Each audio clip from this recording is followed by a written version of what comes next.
bienvenidos a No la he visto, la voy a ver, el podcast que nos sirve como excusa para ver las películas y series que siempre habíamos querido ver y hasta ahora no habíamos podido. Hoy saludo al co-host de este podcast, al co-host que viene siempre al rescate cuando Santi no puede, entonces viene Matthew. Matthew es un amigo de la casa, un colaborador continuo ya conocido de todos nosotros. De hecho, el episodio más escuchado en Spotify es un episodio que hicimos juntos y el episodio más escuchado en nuestro canal de YouTube es también un episodio que hicimos con Matthew. Así que, bueno, yo siempre le tengo buena fe a los episodios que hacemos juntos. Hola Matthew, ¿cómo estás? Bienvenido aquí a tu casa. No la he visto, la voy a ver. Hola Pau, hola a todos. Gracias por invitarme. Creo que este es como el tercer año consecutivo donde en el periodo de vacaciones de Santiago vengo aquí a suplirlo y bueno, siempre es divertido. Aunque hoy no es un episodio de no la he visto, la voy a ver, es ya la vi, la quiero repetir. Exactamente. Pero bueno, gracias por estar acá, siempre es un placer que me hagan espacio para hablar de cine que pues me gusta. De hecho, bueno, Mati es uno de nuestros, cuando él no está aquí delante del micrófono y delante de la cámara, también a veces está participando en el chat y pues siempre tenemos como muy buenos comentarios, interesantes discusiones con él y también estuvo como invitado en el episodio de Paul Thomas Anderson de Una batalla tras otra, que ahí salió al rescate mientras yo me estaba quedando dormida por el jet lag en el episodio. De hecho, él terminó el episodio con Santi, así que si no lo han escuchado, vayan por favor a escuchar ese, que es muy buenos. Matthew es un gran fan de Paul Thomas Anderson, conocedor de su filmografía, y obviamente ahí doy el ganchito para contarles que nosotros hicimos una serie hablando de Paul Thomas Anderson, así que también encuentras todos esos videos aquí en nuestro canal de YouTube. Matthew, tú te preguntarás, ¿qué vamos a hablar hoy? ¿Cuáles son esas películas de las que vamos a estar hablando hoy? No lo sé, Pau, no lo sé, estoy ansioso. No, ¿Qué vamos a hablar hoy? Dime tú, sácame de la duda. sorpréndeme. Sácame la duda. Bueno, nosotros con Matthew tenemos ya como, yo creo que ya es como costumbre que escogemos unos clásicos para analizar, ¿no? Es como que indirectamente escogemos estos clásicos. La vez pasada escogimos Terminator, la uno y la 2. Las que valen la pena. Exactamente las otras. Las otras no las hablamos, no las conversamos. Y así tenemos siempre como unas películas especiales que escogemos. Y en este caso nos fuimos a un clasicazo. O sea, estas son una trilogía clásica del cine. Cualquier persona, cinéfila o no cinéfila, tiene que conocer la saga de Volver al Futuro, la trilogía de Robert Zemeckis. Y estoy muy contenta porque son películas que uno siempre vio, o sea, yo las vi hace años. Hay cosas, hay momentos de la película que ya son canon, o sea, como que uno son meme de la cultura popular, como It's Alive, o este tipo A donde vamos no necesitamos de carreteras, Paula. pedacitos. A donde vamos no necesitamos Necesitamos carreteras. carreteras, exactamente. Y está súper lindo regresar a estas películas. Lo primero que quisiera preguntarte es, ¿sentiste algo diferente volviendo a ver las pelis? ¿Qué tan común, qué tan recurrente las ves? ¿Las tenías frescas en tu memoria o no? Cuéntanos un poquito sobre eso. Es muy chistoso porque, bueno, como bien decías, ya esta trilogía está como asentada en toda la cultura popular mundial, siendo que es un producto netamente gringo. O sea, creo que la gran diferencia, bueno, el apunte que quería dar es que siempre las veo en desorden, nunca tengo el espacio para verlas uno, 2, 3, sino, la 3 la están dando en la televisión, vamos a ver la 3. Que la 2 está 2 años después en la televisión en la mitad, entonces la empiezo a ver por la mitad. Entonces es como también un ejercicio donde aquí ahora hay que verlas una detrás de otra. Y como que uno ya entiende como de, ya entiendo todo el panorama porque bueno, pues uno ya también creció, uno ya también sabe qué es lo que pasa y cómo termina. Y, y bueno, también el enfoque social actual que es como muy chistoso porque pues ya al día de hoy, el 2026 es 11 años más adelante de lo que predijo la segunda película y pues bueno, ahí ya como que uno dice, en qué punto estamos, dónde están mis carros voladores, por qué no tengo un Patinetas DeLorean volador. y la Pepsi Perfect es como, no pasó, pero alguna vez Christopher Lloyd sí lo dijo en el aniversario hace 11 años, que podemos hablar sobre el tema más adelantico.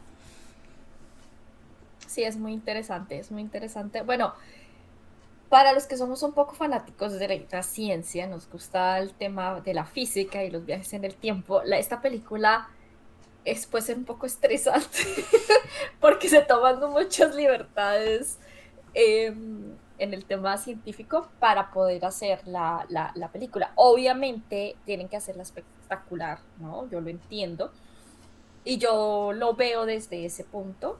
Me parece interesante compararlo con otros productos de viajes en el tiempo que se han hecho, como la serie Dark, esta serie alemana en Netflix, que trata de ser un poco más apegada a lo que podría ser un viaje en el tiempo, ¿no? Acá es casi como que juegan con diferentes teorías de lo que podría ser el viaje en el tiempo, es decir, se afecta la misma línea temporal o se abren líneas temporales paralelas, que es un poco la dinámica con la que están jugando en la segunda película, es decir, ellos toman como de diferentes aspectos y lo meten aquí en la historia, que también me parece interesante.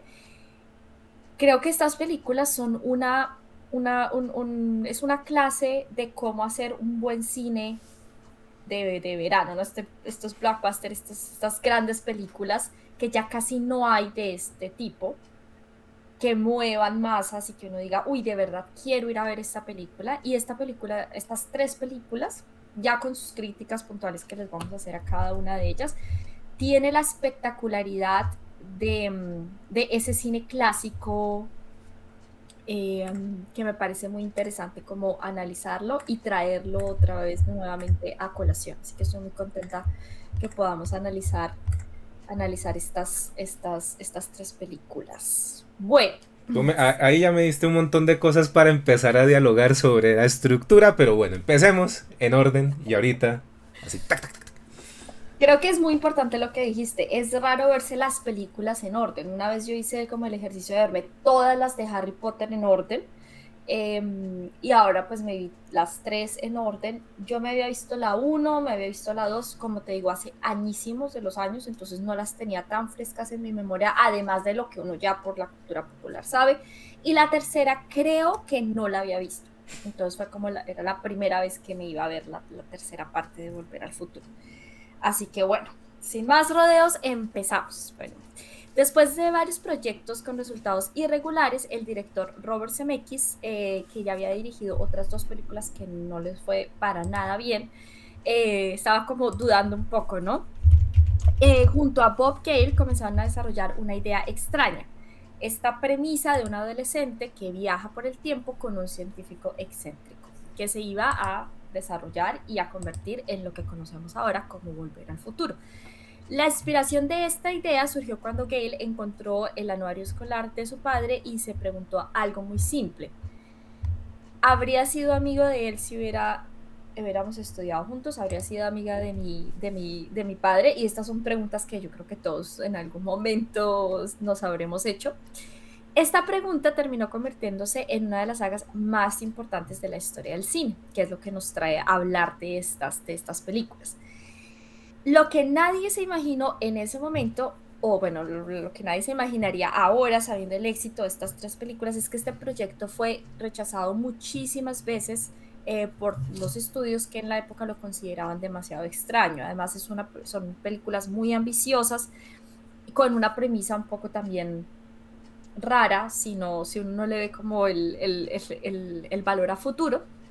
Y algunas compañías querían volverlo más adulto. Recordemos que siempre es muy difícil escoger entre qué tono va a tener la película. Va a ser un tono mucho más solemne y serio como Blade Runner, por ejemplo, o va a ser algo mucho más light y dirigido a un público más joven. Y esta tiene los dos, ¿no? Yo creo que los niños adolescentes lo pueden disfrutar como nosotros ya los adultos decrépitos.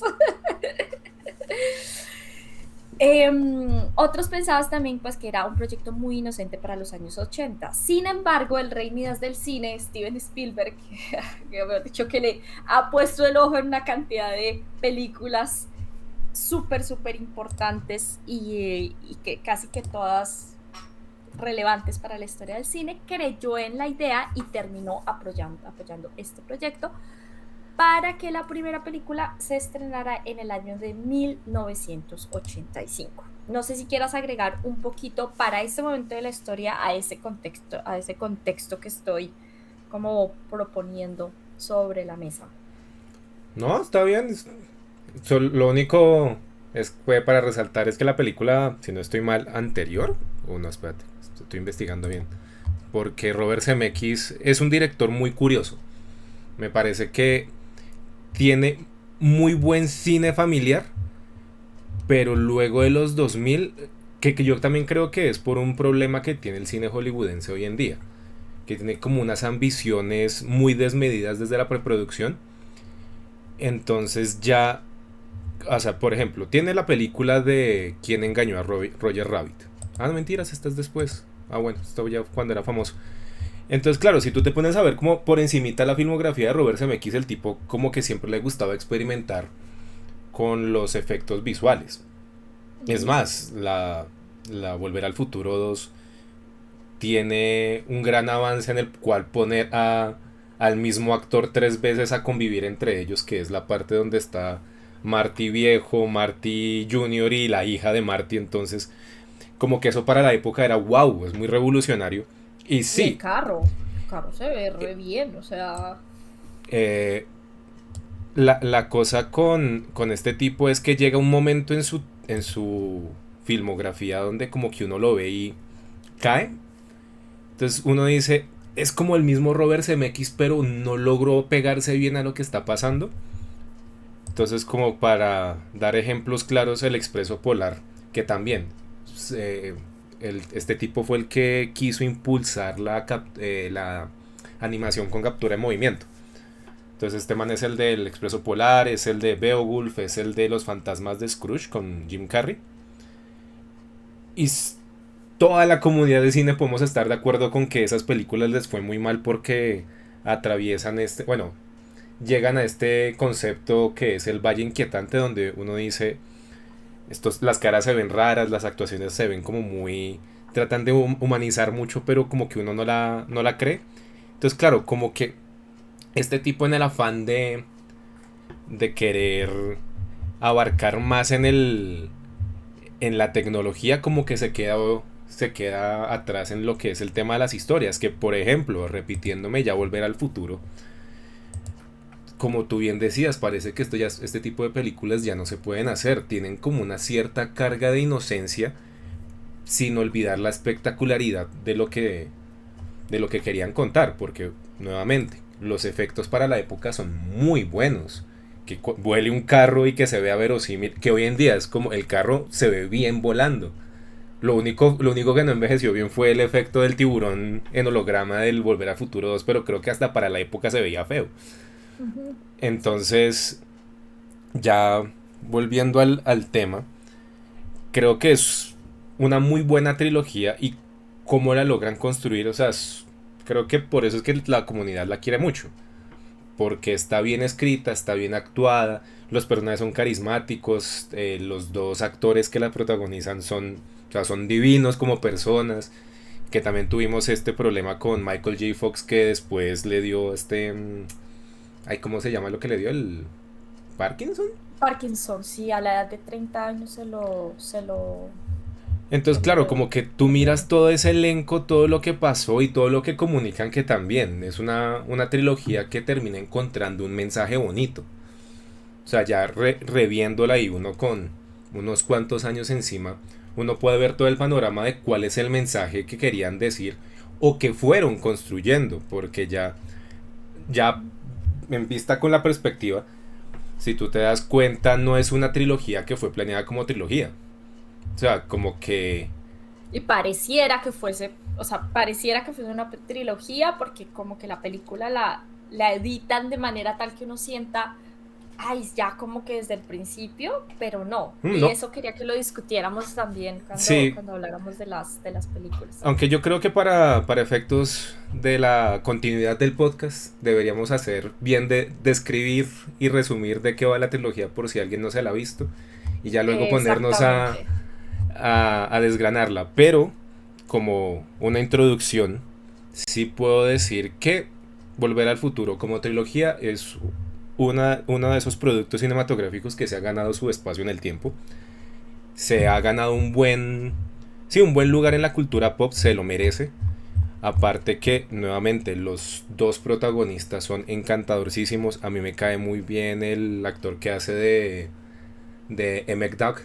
Porque, carajo, hace del tío Lucas en La Familia Adams. El tipo hace del malo en Roger Rabbit. O sea, el tipo es tan histriónico. También las caras que hace el Doc en toda la trilogía son buenísimas.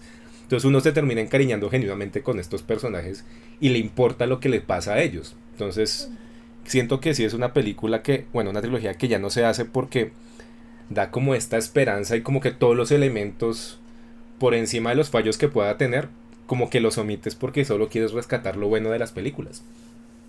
Pero bueno, Volver al Futuro. Listo, muy bien. ¿De qué se trata? Te pregunto, cuéntanos, Matthew. ¿De qué se trata esta primera película? Bueno, la primera película trata sobre Marty McFly, un adolescente de 17 años que vive en la comunidad de Hill Valley, California, el cual ya está establecido que es amigo de un científico loco llamado Emmett Brown, el cual tiene una máquina del tiempo. O sea, así, de una. No, no hay explicación, no hay razón, sino tiene una máquina del tiempo y es una máquina del tiempo que hizo en un DeLorean, que es un carro. ¿Por qué? Porque necesita estilo y acero inoxidable. O sea, es como esa es la explicación de la máquina del tiempo. Ya entrados más como en lo que va de la historia es debido a un accidente que tiene la primera prueba del carro, la máquina del tiempo. Marty termina regresando 30 años a su pasado, a 1955, y por un accidente de logística termina afectando que sus papás en el pasado se conozcan y por ende eh, arriesga su propia existencia de vivir. Entonces toda la trama principal de la película es que Marty pueda volver al futuro, al año 1985, y que sus papás terminen juntos, porque él la cagó y ya no van a estar juntos.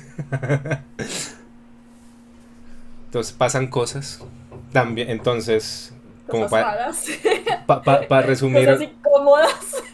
resumir más, entonces básicamente la mamá de Marty se traga de Marty porque bueno, si no se establecen que los papás de Marty se conocieron fue porque el papá de él fue atropellado por su suegro y ella y Lorraine se llama la mamá. Lorraine se enamoró perdidamente de él porque le dio como compasión y por eso entonces tuvieron su primera cita en el prom escolar, que es un baile con temática submarina, y se dan su primer beso y se casan.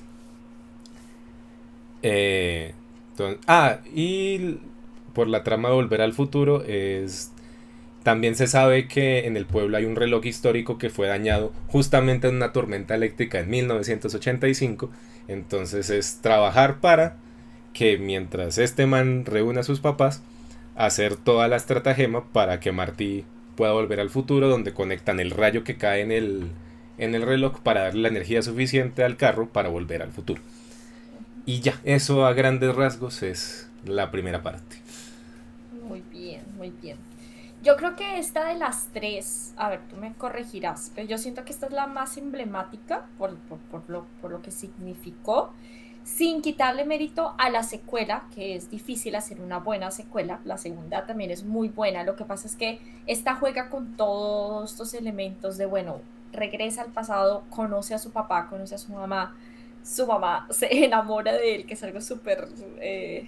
súper raro y uno todo el tiempo está como, uy, qué asquito.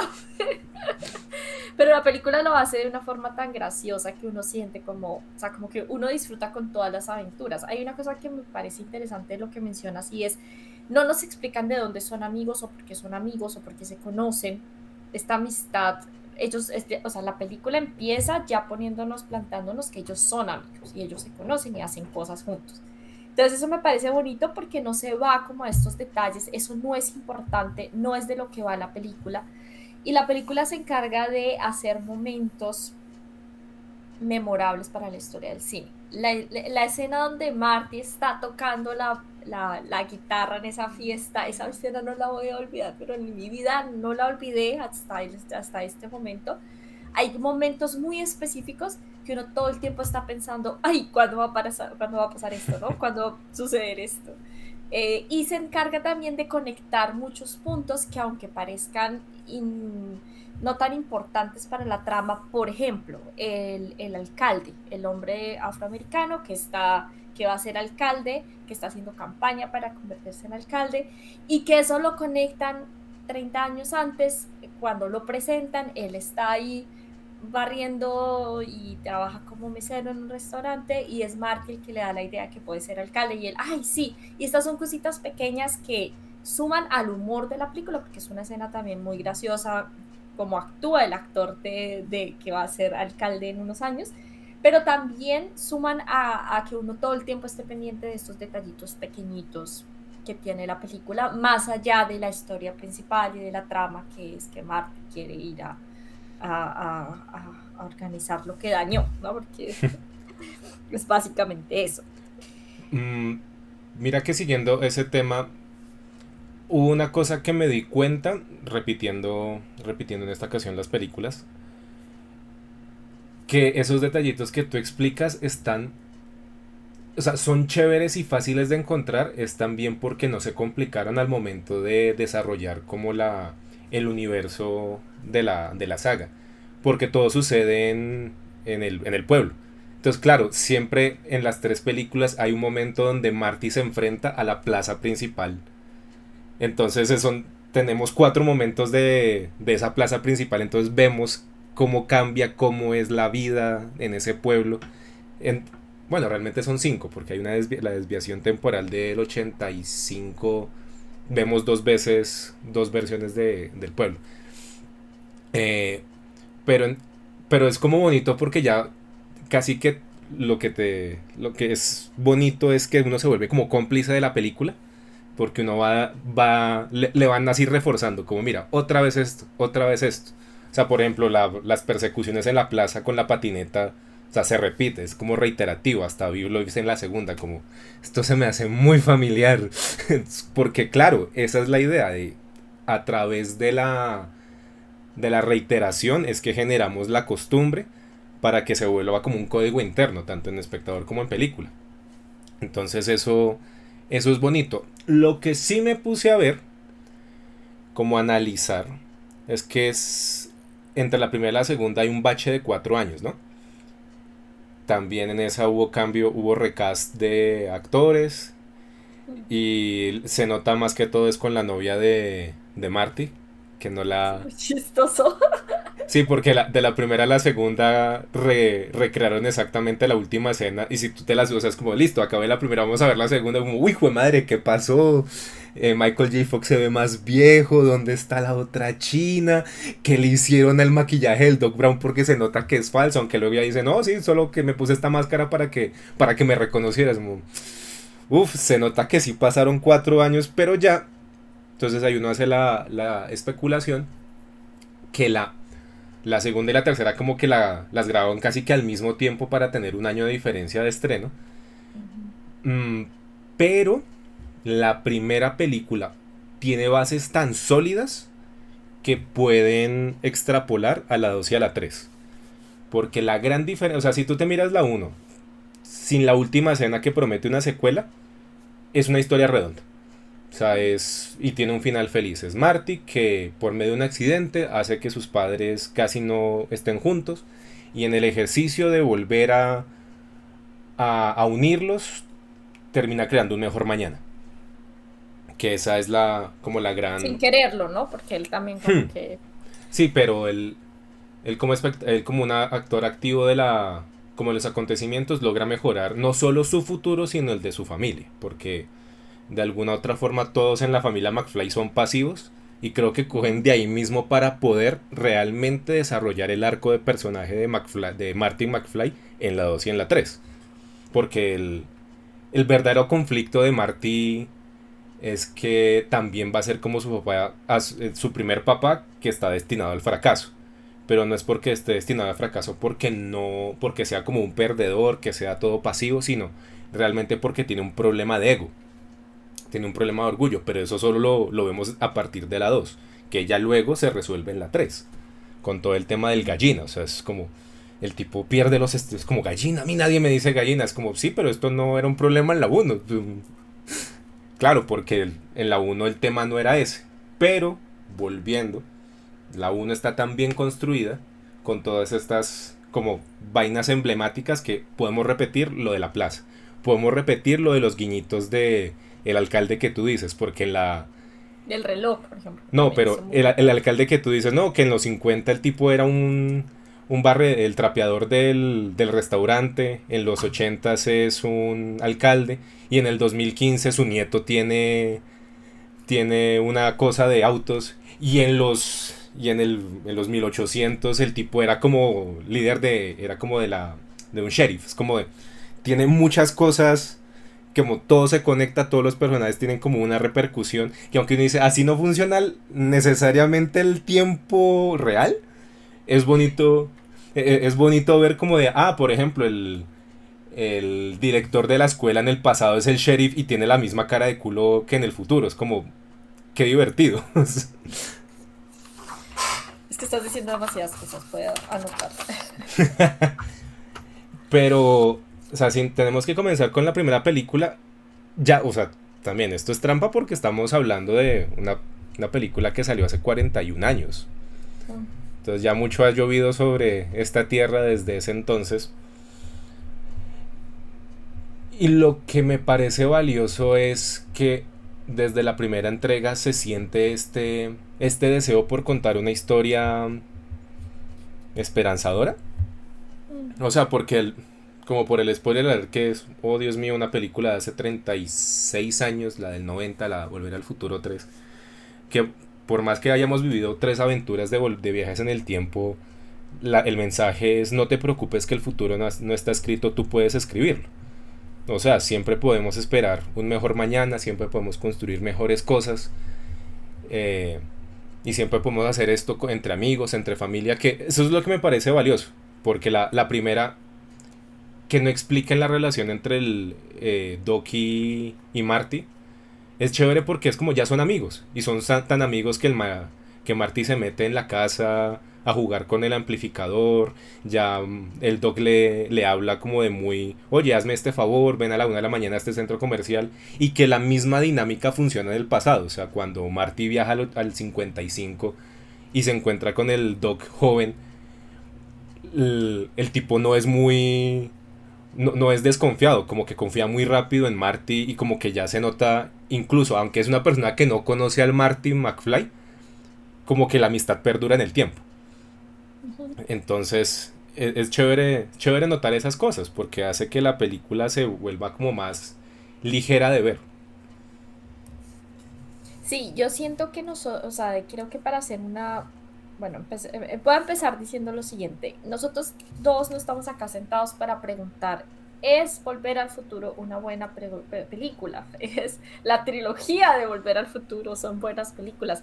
Ese no creo que sea el objetivo de nosotros dos como analizarlas en este podcast porque son películas muy exitosas, son películas que marcaron la historia del cine. Y más allá de preguntarnos si son buenas o no, es qué hace que estas películas sean tan memorables, qué hace que estas tres películas vivan en el imaginario colectivo, se hayan quedado en momentos muy específicos, hayan sido parodiadas, o sea, hayan habido muchísimas cosas que se generan a través de la primera de Volver al Futuro y las dos secuelas que vinieron unos años después. Y creo que una cosa muy importante es la simplicidad. No la simplicidad de vamos a hacer algo chambón y esperamos que sea exitoso, sino vamos a tomar una historia que es realmente muy sencilla sobre la familia, el tiempo, la amistad, y la excentricidad en muchas cosas, y lo vamos a hacer, y lo vamos a llenar de momentos tan emblemáticos, de momentos tan buenos, que va a ser una buena película. Normalmente, o creo que a veces el fallo es pensar que las historias sencillas, las historias simples, necesitan de muchos más detalles, necesitan de algo súper complejo, no sé, tipo Christopher Nolan con El Tiempo, Memento, Tenet, se llama Hmm. la película sobre el tiempo más o menos que hizo él.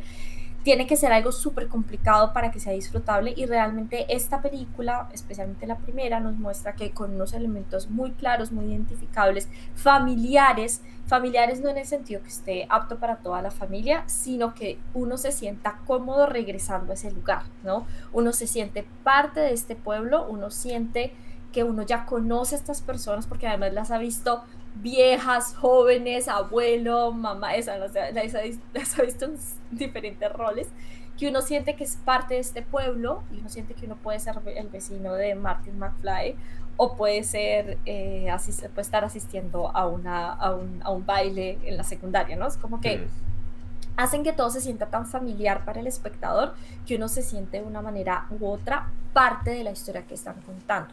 Y eso se logra a partir de sacarle provecho a la simplicidad que tiene la historia, que utiliza valores muy cotidianos, muy común, pero importantes para contar una historia que es memorable. A mí me parece muy interesante, obviamente, la influencia de los años 80 y 90 en el planteamiento del diseño de producción y actuación, performance de los actores en las tres películas, ¿no? En la primera sobre todo, y en la segunda me llama mucho la atención el villano Beef, cómo él actúa, ¿no? Y los gestos que hace, y este futuro, como el de Futurama, que dan cosas tecnológicas, que sean un montón de cosas, pero con el diseño Hmm. Sí, el de los años retrofuturismo. 80. Sí, un retrofuturismo súper interesante, que uno ya está en el 2026 y viendo cómo funciona todo, la manera en la que se imaginaban el mundo en los años 80 en 30 años en el futuro es muy distinto a lo que es hoy, pero parte también del hecho de cómo estoy mirando el presente, porque además en ese momento, con el tema de la Guerra Fría y demás, que bueno, no estaba en su momento más álgido, pero todavía estaba el tema de la Guerra Fría ahí. De hecho, ellos meten un chiste cuando los terroristas libaneses están utilizando las armas, y dice, estas armas soviéticas, y está, o sea, son estas cositas muy pequeñas, la forma en la que hablan, el terrorismo, no sé qué, también muestran un contexto de la realidad de la familia norteamericana estadounidense perfecta en los años 50, estos estereotipos del bully del colegio, temas que de pronto ahora se pueden abordar de una manera diferente, las muestran ahí con los ojos del presente en el que ellos están, que es en el 85, ¿no? Entonces, esos elementos a mí me parecen que es bastante interesante, porque funcionan dentro de la dinámica de la historia que nos están contando. Hmm. Uy, es que ya me diste pie con un montón de cosas que dijiste ahí. O sea, porque sí, a todo lo que dijiste digo sí, porque. O sea, creo que funciona. Primero, yo no creo que Robert Zemeckis y Bob Kane, no, ¿cómo se llama el otro? Bob Gale. eh, Hayan pensado como esta escena va a ser memorable, sino creo que todo funciona a través desde, yo no lo llamaría simplicidad, sino lo llamaría como una cosa ingenua. Creo que lo que es chévere de la trilogía Volver al Futuro es que no te complica nada, porque los problemas son inherentes a ese universo. O sea, el mayor problema es una cosa familiar entre los McFly. O sea, no, el mundo exterior no afecta adentro, pero sí también es como un estandarte de la cultura, como miren qué es la cultura norteamericana, que también nosotros aquí en el caso de nosotros como colombianos pues estamos muy permeados por esta cultura. Entonces claro que también en cierto sentido se nota familiar, entonces genera mucha familiaridad con su sencillez, con su, voy a decir naif, con su vaina ingenua, eh, que lo que hace es que uno termine sintiéndose, como tú bien dices, casi que amiga amiga de los protagonistas. Y otra cosa que alguna vez sí la escuché y la noté muy, muy fuerte, en especial con la primera, porque claro, son los ochentas y en los ochentas también sufren lo que sufrimos hoy, que es este, esta nostalgic revival, como de hay que revivir la nostalgia. Entonces claro, para lo que nosotros es nostálgico ya ahora a los 90 porque son 30 años, por algún motivo nos gusta recordar lo que pasó hace 20 o hace 30 años, pues en los ochentas la nostalgia era, uy, por allá los fabulosos años 50. Entonces nunca, o sea, tú bien lo has dicho, hay guerra, en el contexto histórico está la Guerra Fría, los 80 son como lo más, el punto más caliente de la Guerra Fría, pero eso no importa porque Robert Zemeckis no quiere hacer una carta de actualidad, sino quiere hacer como esta añoranza, es eso, es como una añoranza al tiempo pasado y a lo que puede venir, porque incluso con el tema del retrofuturismo en Volver al Futuro 2, se nota que hay como esta esperanza de que el futuro va a ser maravilloso por encima de que la sociedad no sea tan buena. ¿Qué es más? Te lo voy a plantear así. ¿Tú te diste cuenta en Volver al Futuro 1 que el pueblo en el 85 no es bonito? Mm. O sea, es como... Pueblito de todo chichipato. Sí, es como es un pueblito en decadencia, pero es como la actualidad. La actualidad es como gris porque todo tiempo pasado fue mejor. El Green Valley o como se llama el pueblo que ya se, lo dije al principio y se me olvidó. ¿El Valley? Hill Valley, ¿El eso. Valley? Que Hill Valley en el pasado era mejor. Ahora es como triste, pero podría ser peor. Entonces lo muestran muchísimo peor en Volver al Futuro 2 porque hay mafias y motociclistas y Cuando barriles Biff. y barriles en llamas en las calles. Pero también cuando vuelven a los años 1800, a 1885, eh, por más que sea una cosa más rudimentaria, como que se ve esto como de, ah, qué lindo fue el pasado porque miren, oh, los vaqueros, todo, todo bonito, todo estético, hay polvo pero no es mucho. Entonces creo que siempre ha pasado esto de vivimos de la nostalgia. Y nosotros ahora hablando 40 años después de esta película podemos hablar también de una forma nostálgica de una película que de por sí es nostálgica. Entonces creo que podríamos también sumarle a por qué lo hace tan emblemático es eso, que juega con el tema de la nostalgia, que al ser una película nostálgica ya podemos nosotros volverla otra película, otro producto más nostálgico aún. Y claro, se ha encerrado en nuestros corazones y en nuestras mentes. Pero, pero sí, o sea, es como, creo que lo más, como lo más diciente es que de por sí la trilogía ya es una oda a qué bonito fue el pasado, es un ejercicio nostálgico a lo que es la cultura estadounidense. No, no te cuestiona, nadie es malo, el único malo Sí. es el bully. Ujú. Puede que el pueblo sea feo, pero no es tan grave. O sea, porque al fin y al cabo lo que lo hace bonito es el tiempo que vive Marty con sus seres queridos a lo largo de las décadas. Sí, porque Ujú. como te decía, es una película familiar.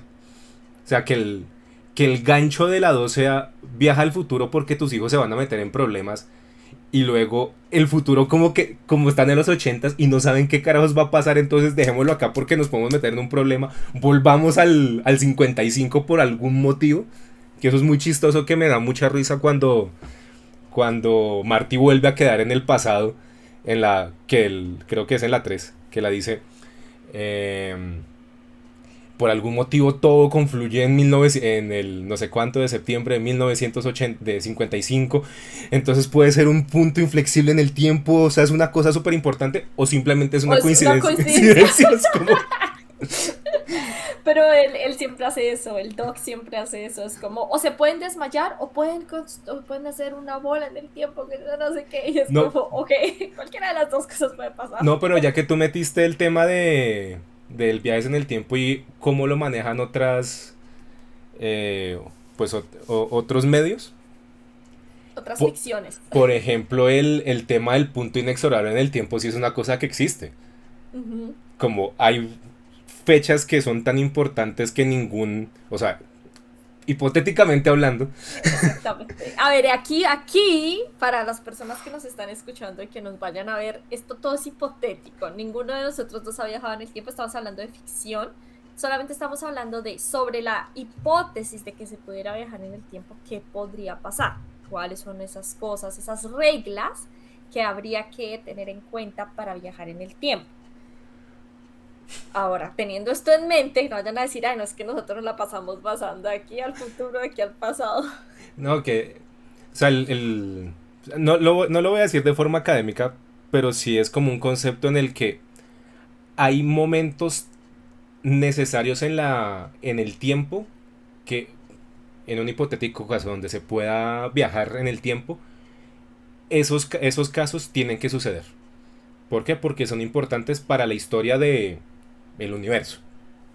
Entonces ahí, por eso me da mucha risa lo de sí, Hill Valley en 1955 en septiembre o en octubre. Es un punto donde todo converge porque no sé qué. Y es como, sí, todo termina realmente pasando en 1955. Y pues para cambiar un poquito, pues 1885, todo es pasado porque es como de, podemos cambiar cositas, pero no, 1955 es un punto muy importante porque además lo hacen importante con el hecho del que cae el rayo la torre del reloj y eso como que siempre te lo recuerdan como, mira, el reloj es una cosa importante. El reloj es protagonista tanto como Marty como el Doc. El reloj siempre está ahí en la historia tanto de ellos como la historia del pueblo. Básicamente el reloj es el pueblo.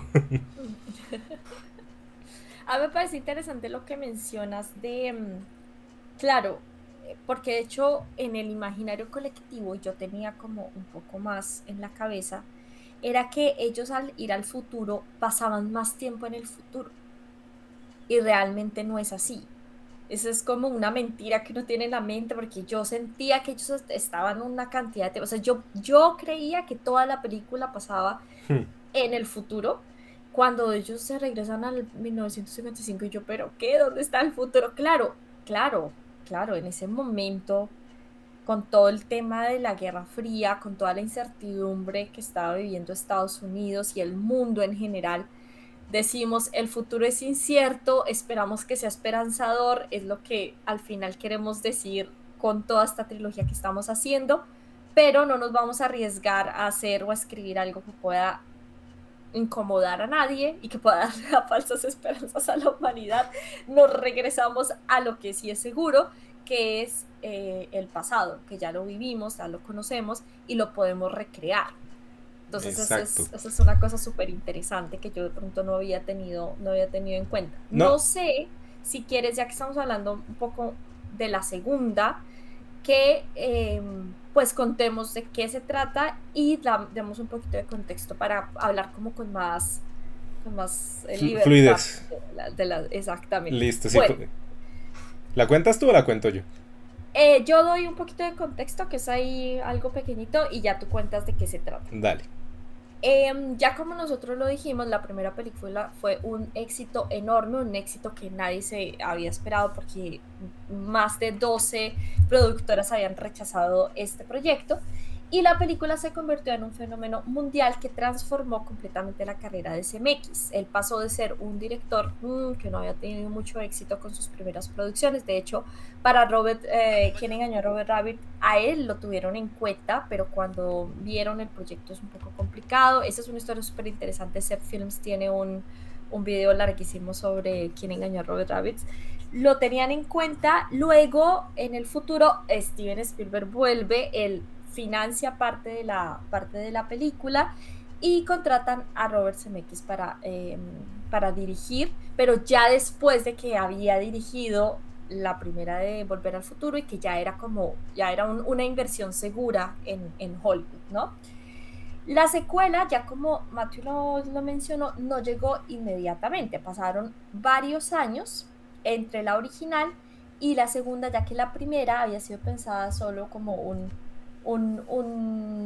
chiste, ¿no? Era como que no tenían tan claro que iban a hacer una segunda y no habían como realmente preparado una continuación. Es decir, esa escena final que nosotros vemos era más como un gancho y un chiste interno Un de guiño. ellos, y no exactamente un guiño, esa es la palabra, no tanto como Una promesa. algo tangible que vamos a hacer. Sí, sí. Y bueno, en este tiempo, CMX dirigió otros proyectos y la tecnología de efectos especiales avanzó muchísimo. Eso permitió que la secuela se volviera más ambiciosa e incluyera elementos como ya los mencionamos, como este carro volador y todas las cosas como de tecnología futurista que ellos un poco que muestran en la película.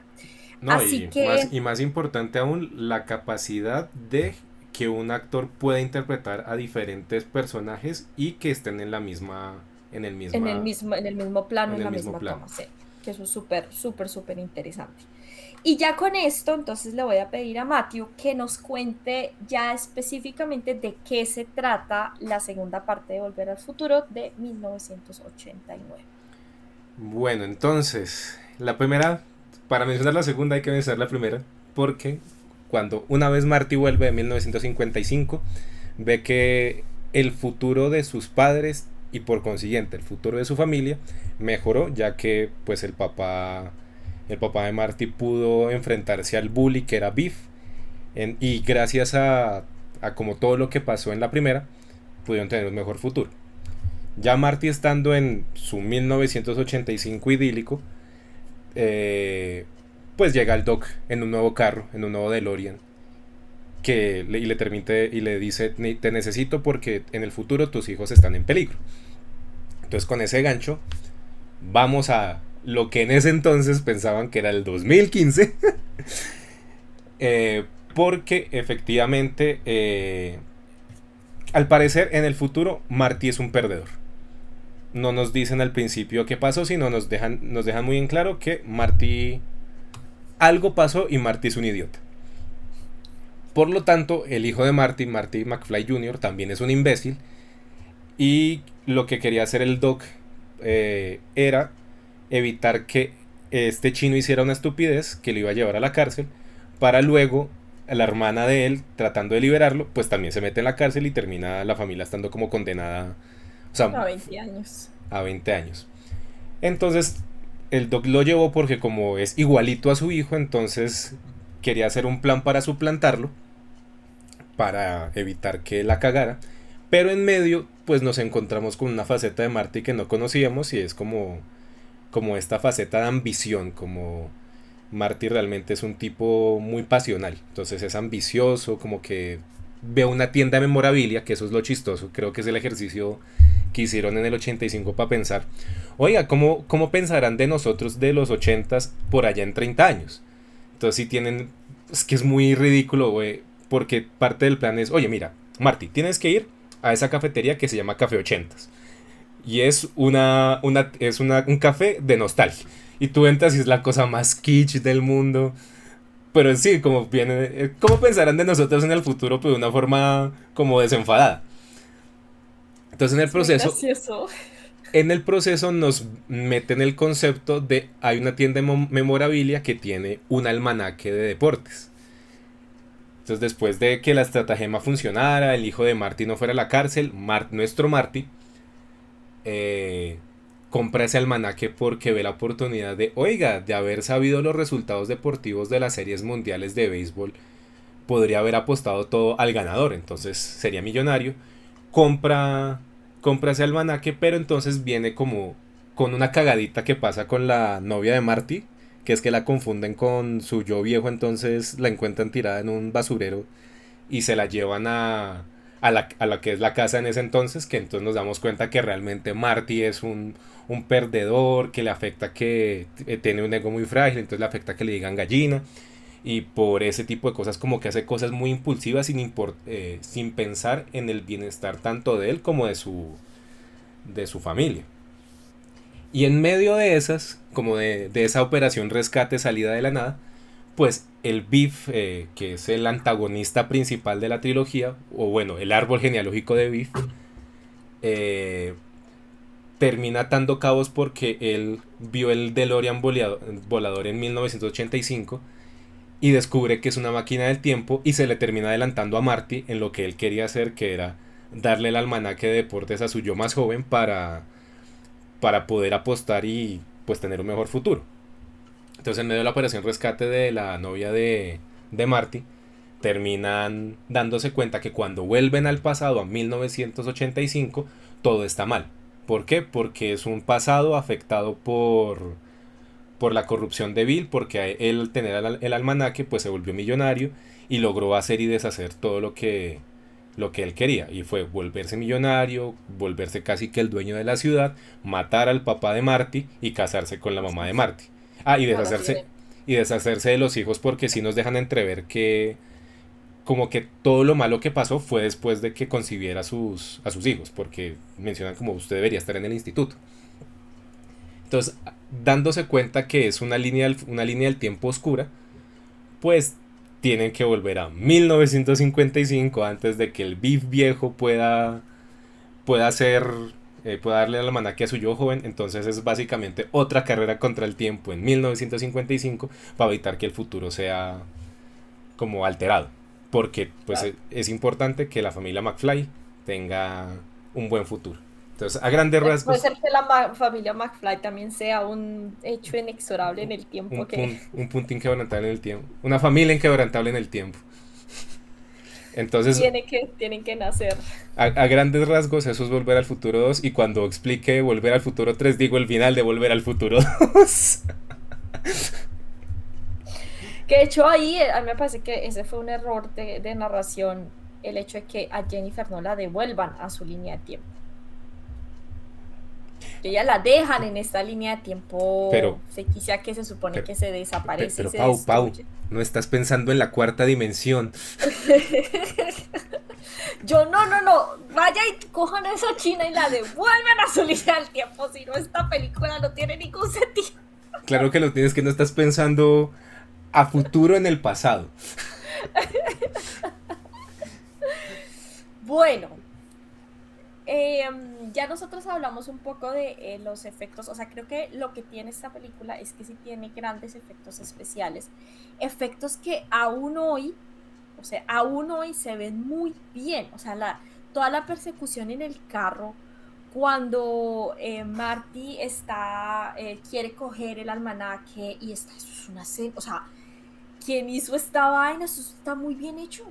Está muy bien hecho con todo, con la persecución. No hay en ningún momento, o sea, o por lo menos no sé si es que yo estoy ciega, pero yo no vi en ningún momento como que se vea ese bordecito de pantalla verde que siempre se ve cuando, o sea, era como que de verdad es creíble que él está colgado del carro y que está tratando, la escena donde él se sube con esa patineta y agarra la esta, está muy bien hecho. Hay películas de los 80 que no tienen tan buenos efectos especiales. Hay películas de los 80 donde uno las ve y uno dice, uy, esto no envejeció tan bien. Pero Volver al Futuro, especialmente la 2, con unas pequeñas excepciones, tiene momentos muy bien logrados. O sea, Tranqui, Pau. me emocioné. Sí, saca esa emoción, efectivamente. No Ah, sé, cuéntame tú qué piensas. bueno, quiero comenzar mi soliloquio. No, mentiras. Monólogo. Monólogo, porque tú puedes intervenir en mi hablar. El, me parece bonito porque al revisitar Volver al Futuro 2, o sea, la estoy viendo con 34 años y yo me acuerdo que esa película la vi por primera vez como a los 14 13 años. O sea, también yo la conocí no tan joven, no tan niño. La conocí en época de cuando uno rentaba películas en un videoclub, en DVD. O sea, es como... Porque si era... Cuando era chiquito sí decía, quiero ver algunas películas que no vi de niño y las anunciaron mucho en televisión, entonces me pasó mucho con dos trilogías, con Volver al Futuro y con Star Wars. Yo nunca me vi el episodio 6 cuando era niño y nunca me vi el episodio Volver al Futuro 2 cuando era niño, siempre me había saltado esas. Entonces claro, ya cuando era como ahora sí tengo como más conciencia y tengo un carnet de Blockbuster porque esas tiendas existían. Entonces cuando vi Volver al Futuro 2 fue como las alquilé en orden con diferentes semanas de intervalo Y cuando me vi la segunda era como, oiga, es la que más me da esperanza porque yo no sé qué es lo que va a pasar, están literalmente en el futuro. Entonces fue como de la primera vez que la vi, me pareció todo sorprendente y decepcionante al mismo tiempo. Entonces me explico. Entonces sorprendente porque yo pensaba, oiga, contrataron a alguien igualito a Marty McFly para esa escena en la casa del futuro. Cuando luego es que veo los extras y es como, no, aquí tienes a Marty McFly, a Michael G. Fox, a Michael J. Fox y a Michael J. Fox. Como, espérense, este man hizo los tres al mismo tiempo. ¡Wow! Sí, no era muy listo a los 14 años. eh, Bueno, pero a todos nos ha pasado sí, algo sí. Y así. luego fue como de, wow, el futuro es muy chévere, lo que puede pasar en 2015 y era como 2007, 2000, sí, como 2004, como wow, en 9 años esto va a ser la locura. Ay, qué ternito. Y luego la película es como, no, nos volvemos a 1955 y yo, ¿qué? ¿Cómo así? Pero ¿y el futuro? ¿Por qué es? Pero todavía falta un montón de película, ¿por qué volvemos a donde ya pasamos? Pero sí, o sea, todo como verla y ahora reverla es, oiga, pues es chévere porque al fin y al cabo era una cosa, como ya hemos hablado, es una cosa ingenua de cómo pensarán de nosotros en los 2015 y que incluso es bonito porque vuelve a este revival nostálgico de 1955, pero ahora se vuelve más loco porque, bueno, antes solo teníamos la introducción de, es un carro que viaja en el tiempo, pero por ejemplo, ellos no se transportan, no se movilizan en el carro que viaja en el tiempo, no, todo es una historia que Marty va físicamente a descagar lo que cagó. Ujú. Ya en la segunda sí se, como tenemos la tecnología, tenemos los medios y ya presentamos estas cosas, entonces la escena del túnel es buenísima porque, oye, te mete un carro volador con una patineta que no toca el suelo, enfrentándose a un Buick de los 50, como de wow. Y también lo chévere de la película es que es muy movida, no te deja indiferente. Se, o sea, la combinación entre montaje, puesta en escena, musicalización, a ti te emociona, es como de, uy, ¿qué va a pasar? Y Biff, ay no, Biff los pilló, Biff va a hacer algo, ¿qué va a hacer Marty? O sea, es como de, aún hoy es chévere porque te sigue emocionando como si fuese uno la primera vez. Y pues yo ya no tengo 14 años, tengo 34. Y puedo decir como esto sigue siendo divertido. Como Uno más ya ha visto allá. cosas. Es como, y más allá de que envejezca o no envejezca bien. Porque hay unas cositas que uno dice. Se le nota un poquito la pantalla verde, pero es porque uno ya está con el ojo súper entrenado. Que Pero. además si uno ve, no sé, Dune. Hmm, Y que uno, ¡ah! Sí, es Ay, como, wow, preciosidad de mira, Dune. ese planeta, ¿de dónde habrá sacado ese planeta de verdad? Y una nave espacial es como, no, están bien integrados para los 2020. Exactamente. Pero lo chévere es que esas películas a uno lo emocionan todavía. O sea, creo que eso es la mejor, como el mejor reflejo de que puedan sobrevivir en el tiempo, que a ti te sigan emocionando, que las puedas ver una y otra vez y que incluso gente, no sé, no he hablado con ningún niño chiquito que pueda ver esa película a ver qué le parece, pero oiga, por lo menos para uno en los 90 en los principios de los 2000 ver esa película seguía siendo divertida. Y eso que ya había pasado también es como que si uno la ve sin contexto histórico es disfrutable, si uno entiende el contexto histórico pues es disfrutable pero con más datos. Y si uno la mira mucho después es, oh, ya vi las test, ya vi qué es lo que querían decir, ya vi qué es lo que querían hacer. Es muy congruente. Porque creo que, como te decía, tiene elementos tan característicos que pueden recurrir de ahí para generar su narrativa. Porque, Ujú. otra vez, el verdadero arco de Marty solo salió en la 2. O sea, que el tipo tuviese un ego de mierda, eso no era importante en la uno, jamás nos enteramos, eso solo fue un problema en la 2. Para que se resolviera en la 3. Ujú. Hay una cosa que tú dices y eso a mí me pasó. A ver, nosotros somos personas cinéfilas, nos gusta el cine, vemos muchas películas, consumimos cine de todo tipo para poder hacer este tipo de encuentros, hablar de cine, darnos las de que sabemos mucho con nuestros amigos que no saben de cine. Y me parece muy interesante porque a la par que yo iba viendo la película como espectadora normal que disfruta del cine, estaba viéndola como alguien que analiza cómo está el guión, cómo está el montaje, cómo todos los elementos que hacen una película, no necesariamente esta, sino en general, el diseño de producción, la música, pueden confluir para que la película funcione. Y algo que tú nombraste que me parece muy importante es lo emocionante que es las pinches tres películas. Esa película no lo deja descansar a uno, todo el tiempo están pasando cosas. De hecho, el montaje de él tiene que pasar este carro de punto A a punto B en la primera, ¿no? Que también lo repiten un poco en la segunda.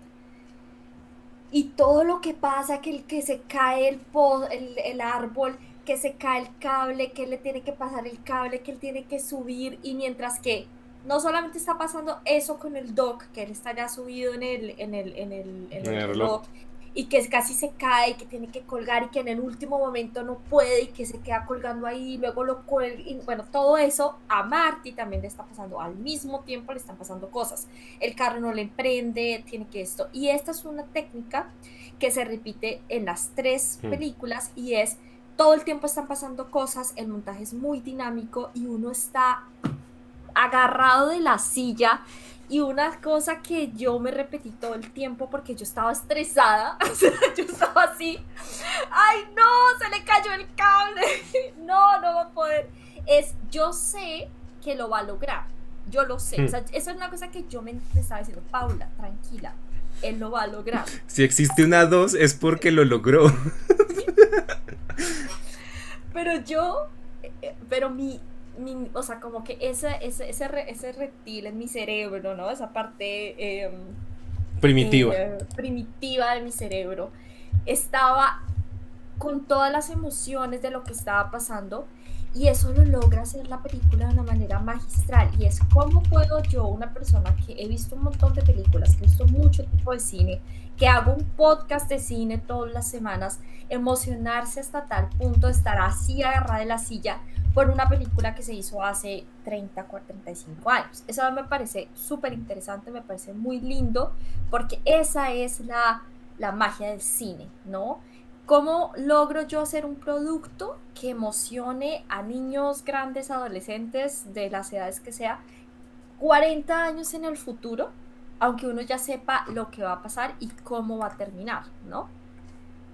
Eso me parece muy, muy, muy, muy interesante, muy bonito, muy romántico también, si lo quieres, pero también es para nosotros, cineastas, creadores audiovisuales, es una muy buena clase. Verse estas películas y ver, ok, cómo yo puedo hacer que mi montaje sea tan dinámico que no dejo espacio para que el público respire y en eso lo vamos a analizar en la 3 porque la 3 cambia un poco esa dinámica. Y tú ya me dirás si piensas igual que yo o no. Otra cosa que me parece interesante, ya que hablaste de los niños, si yo tuviera hijos, yo les mostraría estas películas. O sea, Mm. estaríamos acá. A ver, hoy toca, Ma- toca ma- la trilogía Volver al Futuro. Como mami tiene que Y, trabajar y te vas a aguantar estas 3 películas y te van a gustar. exactamente. Y ni siquiera vayan a decir, ay, no queremos. No, aquí se ven estas Volver al películas. futuro. Se ve Volver al Futuro, se ve Jurassic Park, se ve Terminator. Bueno, dicho, papi, no me digan nada, los mando a su habitación. Así vamos a hacer. Eso, esa va a ser nuestra casa. Pero ahí también hablan un poco, ¿no? Los niños con los juegos, con los videojuegos. Ay, ¿esto cómo se juega? Y él, dispara. Y ellos, ay, hay que usar las manos. Ay, no, es como ese rechazo cuando uno es niño a lo viejo. Mateo, me ha pasado un montón de veces que yo hablo con personas que tienen 26 años, son 4 años menos de las que yo tengo. Y yo les hablo de películas, no sé, de los 50, de cine negro, de pronto, o sea, tipo de películas. Y es como que yo les estuviera hablando en chino, no tienen ni idea de qué estoy hablando. Y a mí me parece muy loco porque para mí es como muy actual, porque de hecho cosas que se desarrollaron en esas películas se utilizan en las películas de hoy en día. Es decir, el cine que nosotros conocemos con las técnicas que conocemos no existiría si no hubiese, o sea, si no se hubieran hecho estas películas y se hubiera avanzado en tecnología de la época para poder tener lo que tenemos hoy en día. Y no sé o sea, no sé generacionalmente a ti qué impacto te genera esta brecha que hay, que existe entre esto es demasiado viejo y por eso ya no tiene valor con lo que nosotros consumimos hoy en día. Voy a decir que soy un caso particular porque yo ya me rendí ante la modernidad. Pues a mí también me ha pasado en donde trabajo, pues ya uno se encuentra con gente entre los 20 a los 26 años. Bueno, también es que soy una persona que se dedicó a esto. O sea, Ujú. me dediqué a estudiar cine y televisión, me gradué de cine y televisión e hice del cine y la televisión mi hobby, mi hobby útil, mi hobby que me da plata. Sí. Entonces, claro, yo, por ejemplo, voy mucho a cine porque me encanta eso como plan. Más allá de que generar, como decir, soy un cinéfilo mamador que puedo hablar películas, entonces vi la última de este director yugoslavo de 4 horas y media, blanco y negro. Es como, pues no veo ese tipo de películas, por ejemplo, pero soy una persona que digo, me gusta mucho la experiencia de ir a cine porque como que me saca de la realidad, como de, oiga, soy el encuentro que tengo yo con una película que no sé qué va a pasar, cómo yo reacciono ante la película y qué es lo que puedo yo concluir con mis experiencias de lo que estoy viendo. Entonces ya al momento de enfrentarse a como a otro punto de vista que tal vez no le interese esto, a mí ya me joden en la oficina con que soy el man que ve muchas películas y les da mucha alegría cuando es como, tú ya te viste tal película y yo no. Me vi una película que más de uno se ha visto. Es como, pero yo soy un humano, yo no tengo tanto tiempo para ver todas las películas. Y la cosa con. La cosa con este ya cine viejo y cine de cultura popular. Porque es que creo que ahí hay una gran diferencia que uno diga, bueno, ¿de qué cine estamos hablando? Es Volver al Futuro está tan emblemático que ya es raro como para uno que alguien le diga, no, yo no me he visto Volver al Futuro, como, pero como así si esa la han pasado en todo lado, está en todo sitio, es como súper fácil de ver y piratear, pues véasela, como, y no es difícil de verla, es como es entretenida, es una buena experiencia. Tal vez lo que sí es el problema es la propia, como el propio estado de la modernidad, donde tenemos el algoritmo, tenemos los problemas de retención, donde el celular se volvió nuestro canal con el mundo, entonces obviamente todo hay que diluirlo para que sea consumido en menos de 3 minutos porque si no no sirve. Entonces ahí digo, yo ya me rendí ante eso. Lo que sí es divertido es como de una forma como más esperanzadora, empezar a recomendar si alguien no se la ha visto. Es como, pero véasela. O sea, no es venderle la panacea, sino, véasela. Véasela porque tiene sus vainas. O sea, si ha sido tan recordada es por algo. O sea, por ejemplo, eso me pasó con el Club de la Pelea. Tengo una amiga en la oficina que somos un grupito grande y ella es la menor de los cuatro. Entonces todo se da como, oiga, tenemos un amigo que es como, oiga, ya se vio tal película, oiga, ya se vio tal película. Y ya como, no, porque ya no se ha visto nada. Y ya lo admite. Entonces empezamos como, no, el club de la pelea. No se ha visto el club de la pelea. Tiene que verse el club de la pelea. Y tiene que verse el club de la pelea. Y yo es como, la verdad sí, deberías verte el club de la pelea. O sea, la película es chévere. O sea, tiene sus vainas. Y una noche me llegaba con una foto como, no, ya caí, cedí. Yo, ¿te estás viendo el club de la pelea? Y me enviaba una foto y fue como, pero ya te la vas a acabar, qué chévere. Ya el día, a la semana siguiente, a la final, ¿cómo te pareció? No, que estuvo bacana. Fue como, oiga, eso es bacano. O sea, ya no es por decir, los jóvenes de ahora no miran nada. No, es que hay que invitarlos a que lo viejo no es necesariamente malo.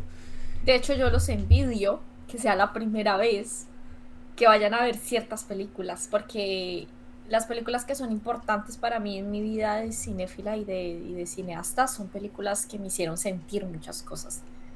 Que yo no sé si sean las mejores del cine, pues eso a mí no me importa. Son importantes porque en ese momento significaron algo muy importante en mí, ¿no? En mi corazón, en mi Hmm. historia. Y está lindo verse por primera vez. No sé, por ejemplo, yo recuerdo ver el Club de la Pelea y quedar como, ¿qué? Son la misma persona, es producto de su imaginación, ¿qué? Eso es muy chévere. O sea, ese tipo de sensaciones son geniales y eso tú con qué lo pagas. La primera vez que te la ves, no la vas a volver a repetir. No, pero es que creo, ahí también sería chévere como empezar a analizar, no decir la verdad absoluta porque esto es netamente subjetivo, pero por ejemplo como hay películas que son como súper importantes la primera vez que uno las ve.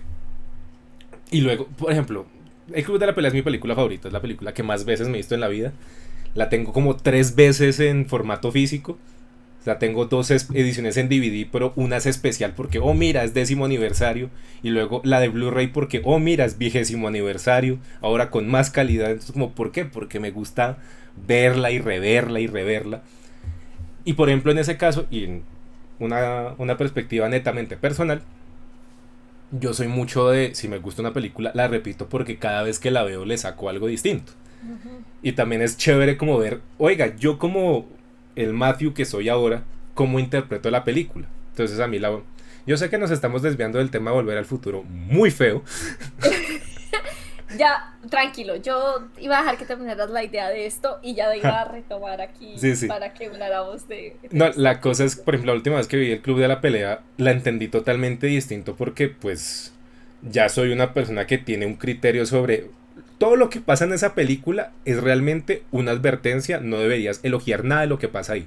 Entonces ya como una perspectiva de yo rechazo, como una persona que rechaza todo lo que está pasando acá, ¿cómo la interpreto yo ahora? Y fue de, oiga, antes era súper cool, deberíamos sí, revolución, anarquía, quememos los bancos. Ahora es de, oiga, terrible cómo es la masculinidad, cómo representa la masculinidad, porque básicamente es el hombre está terminó siendo entrenado para seguir, nunca ser libre y siempre seguir a un ídolo. Entonces, ojo con esto, porque la promesa de un mañana, de una libertad, no necesariamente es que usted va a ser libre. Y fue como de, Dios mío, ¿en qué momento pasé de querer quemar los bancos a no le hagas caso a Tyler Durden?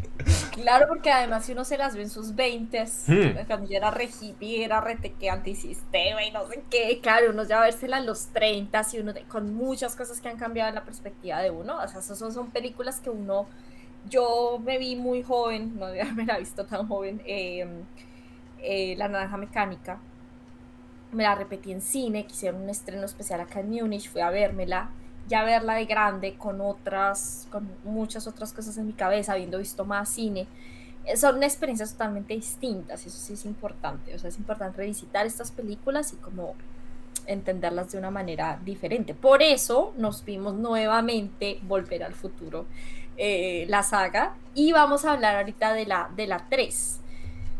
En la parte 2 y la parte 3 fueron rodadas prácticamente al mismo tiempo. Ya Matthew nos lo contó un poquito, que no hay tanto espacio entre una es del 89 y la otra es del 90. Y el trabajo, pues obviamente de hacer dos películas. Imagínense si hacer un cortometraje, lo maltrata a uno emocional y físicamente hasta que no puede más. Ahora imagínense hacer dos películas al mismo tiempo. Esta película es de casi 2 horas y la otra es de 1 hora 47. Este trabajo fue muy agotador para los actores y para el equipo técnico, pero permite que haya una continuidad en toda la narrativa, redujeron costos a través de esta técnica y uno lo nota. O sea, eso es Hmm. una cosa que uno nota y agradece, por lo menos como espectador. Yo lo adelanté un poquito diciendo, la segunda película, Volver al Futuro 2, explora un poco más la acción, ciencia ficción retrofuturista. Pero CMX quería que la tercera explorara otras cosas, cambiara un poco el tono y eso también se nota. Y yo quiero que hablemos de eso contigo, Pati. Así que bueno, antes de empezar a ya irnos de lleno en analizar la tercera, que creo que es la que más se diferencia de la trilogía, cuéntanos de qué se trata esta tercera película del 90. Bueno, para empezar a hablar de Volver al Futuro 3 hay que hablar de Volver al Futuro 2. Porque al final de la segunda película, ya una vez recuperaron en el almanaque el MacGuffin, que se le dice hacia este objeto que guía, que jala la Mueve la trama, trama. Ujú. eh, pues estamos en justamente la noche de la tormenta que dañó el reloj en 1955. La cosa es que por un problema logístico, el carro termina, no puede aterrizar en Hill Valley Entonces está en el aire y termina siendo impactado por un rayo de la tormenta eléctrica de 1955, dejando una vez más a Marty atrapado en el pasado. La cuestión es que el gancho de la segunda fue que era por una encomienda, un telegrama de larga distancia.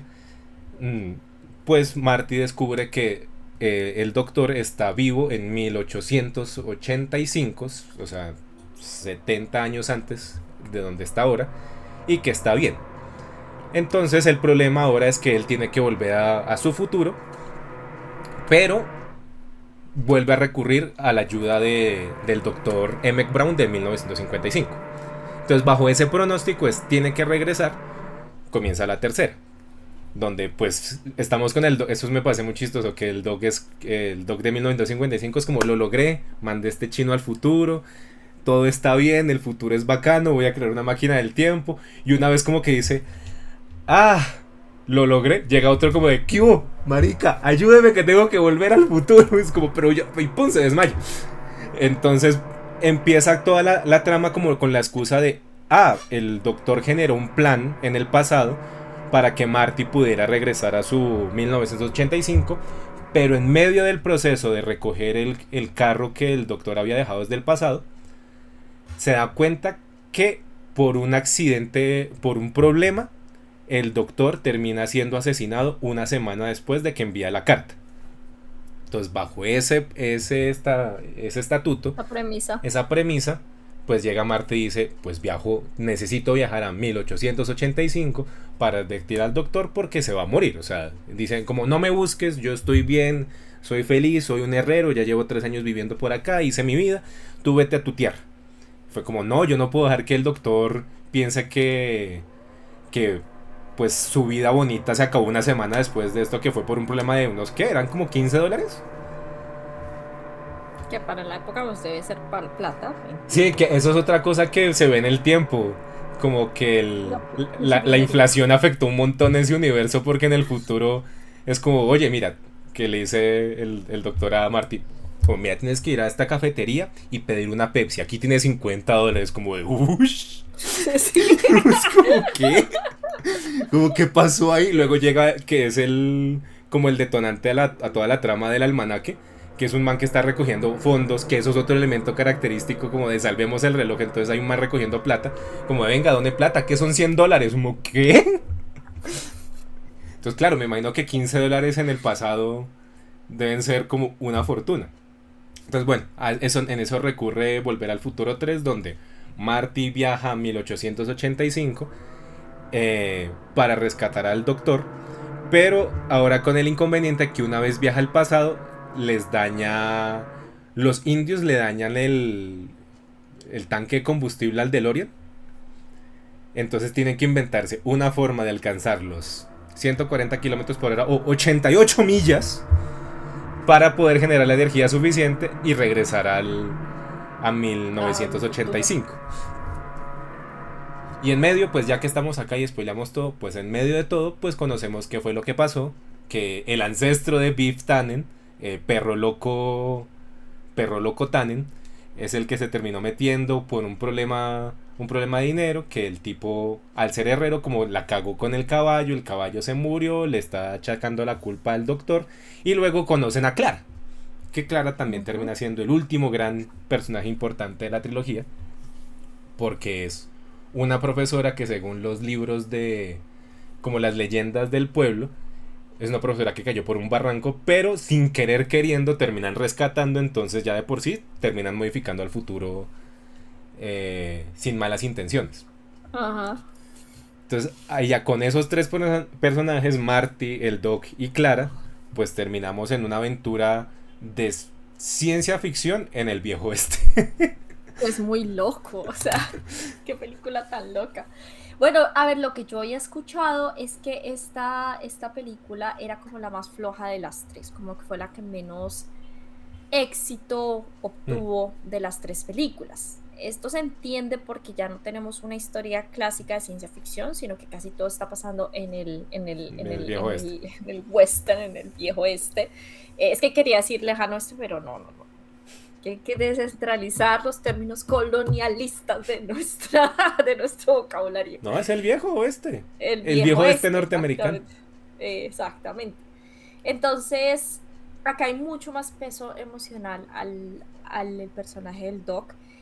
De hecho, habíamos explícitamente y también implícitamente se había un poco que es esquivado la vida personal del doctor, ¿no? El Hmm. doctor era como esta persona que hace que la trama se mueva, este uso del guión de decir, él tiene la capacidad de reparar, él tiene el conocimiento, de hecho lo que él le dice a Marty es como ley, Marty nunca le cuestiona Hmm. sus, usted es el doctor, así que yo no le cuestiono lo que usted me dice, sino que usted me dice lo que tengo que hacer y yo lo hago, especialmente porque hay una relación de poder, ¿no? El doc es el que tiene el conocimiento científico, es una persona mayor que Marty ve como un referente que le cree y no le cuestiona mucho. Y de hecho, el doctor regresa al pasado para advertir a Marty que su familia estaba en peligro.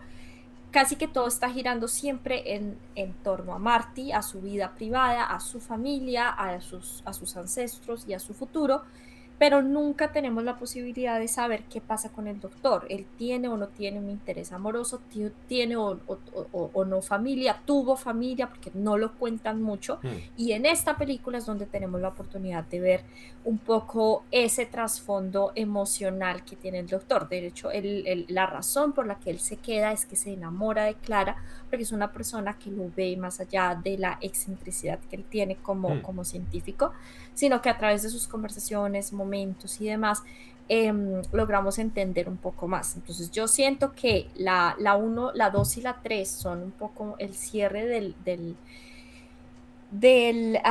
arco de personaje de Marty, que empieza en la 1, pero sin un trasfondo tan específico. Y la 3 es específicamente la historia de qué es el doc, ¿no? ¿Quién Hmm. es el doc más allá de ser la persona que repara y inventa cosas para que la trama se mueva? Por eso puede ser una historia un poco diferente, porque hay momentos de entender el universo, de reflexionar, hay momentos románticos, o sea, son momentos que no son tan espectaculares, que van más hacia lo íntimo del personaje, y que para alguien que está acostumbrado y que venía con la idea de la 1 y la 2, la 3 puede ser un poco aburrido. Hmm. Sí, vienen con esta idea de, bueno, yo quiero ver la misma espectacularidad que venía viendo y sin embargo, esta película tiene una cantidad de secuencias de acción.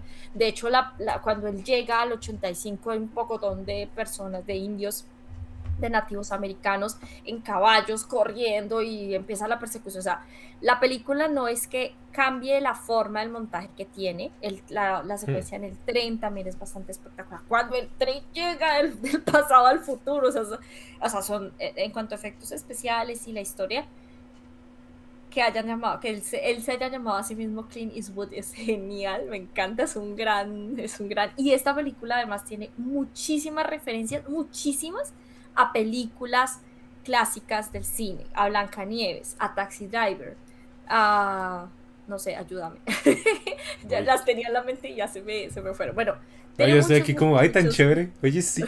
Oye, sí, dime más. así que es interesante y quiero conocer tu opinión respecto a esto. Bueno, ¿Tú ya. qué piensas de esta tercera película? Bueno, aquí es que al verla a la edad, al verla en esta ocasión, yo ya, como ya sabía cuál es la moraleja, porque esto sí es muy, muy explícito, la trilogía termina reforzando el mensaje que alcancé a decir hace un poco, hace un rato. Como tu futuro no está escrito. O sea, pasamos un montón de aventuras en el presente, pasado y futuro. Pero la moraleja es, no te preocupes, tu futuro no está escrito, puedes escribir tu futuro. Sigamos viajando en el tiempo. Ok. Entonces ya una vez pensado en eso, eh, como que empecé a ver todo fue desde la perspectiva de la moraleja, ya sabiendo la moraleja, cómo lo refleja el transcurso de las tres películas. Entonces, Interesante. a mí lo que me parece bonito es darnos cuenta que al fin y al cabo, los personajes, como tú bien lo dijiste, aquí es mucho más enfocado en como en la perspectiva del Doc, pero se soluciona el arco de personaje de Marty. O sea, como que logra salir de su, como de este mal genio, de este ego frágil, que además es muy chistoso que, bueno, dentro de la película conocemos a los ancestros de Marty McFly, conocemos a lo que son los bisabuelos, ¿no? Que fueron como fueron los primeros migrantes de la familia en Norteamérica, y ahí fue donde tuvieron al primer McFly americano, que es el bebé que muestra. Entonces como que viene o sea, hay varias interacciones entre el ancestro y Marty McFly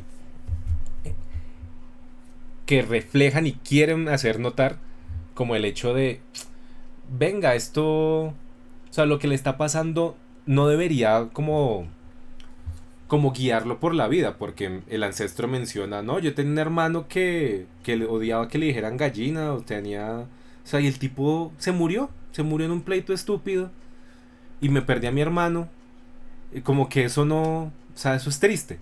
Y luego cuando llega como este momento climático donde Marty tiene que tomar una decisión con el duelo de pistolas contra Perro Loco, que llega el ancestro y dice, yo no sé, pero como que siento que este es un momento donde es importante para mí y tengo que estar acá, pero no sé por qué. Como claro, porque aquí ya demuestran que este es el clímax del arco de transformación de Marty.